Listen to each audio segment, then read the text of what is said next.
It is getting harder and harder to find a job because the economy is creating fewer and fewer of them. Only 22,000 last month, most of them in healthcare. All this according to a report today from the Labor Department. You may recall the last negative report a month ago cost the commissioner of the Bureau of Labor Statistics her job.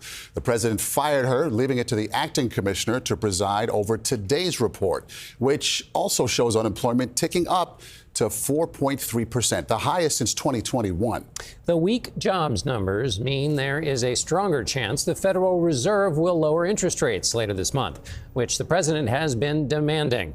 Shortly after the report came out today, Mr. Trump lashed out at the Fed chairman, calling him Jerome Too Late Powell. Kelly O'Grady is here now to put the report in perspective. And Kelly, the numbers were even lower than we expected. And that's right. And I think the takeaway is the labor market is continuing to slow down. An unemployment rate of 4.3%, it's still considered healthy. But we've now seen 4 straight months of weaker job growth. The U.S. economy added 22,000 jobs in August, well below expectations. Some sectors fared better than others.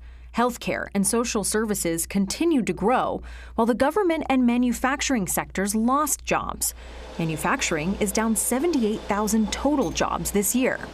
The report also delivered revisions to past months. The June number was revised to show the economy actually lost jobs for the first time since 2020. July, however, was adjusted up slightly. Kevin Hassett is the director of the National Economic Council at the White House. Inflation is low and economic growth is solid. Income growth is solid as well. So that the only part of the data that's disappointing is that the jobs numbers have been a little bit lower over the last 3 or 4 months. Revisions are common, and August numbers are often adjusted up. But today's jobs report highlights the growing weakness in the labor market. From January to April, the economy added over 120,000 jobs on average each month. The last 4 months, under 30,000. So, Kelly, we know the what, but why is this happening? Well, if you're a business and you're facing uncertainty, you're not going to go out there and hire a ton. You're going to pause. And you're looking at trade policy changing, immigration policy changing, consumer sentiment. And I think manufacturing is a really good example of this. As I mentioned, we lost jobs over the past year. And that's something, by the way, that's been happening since 2023.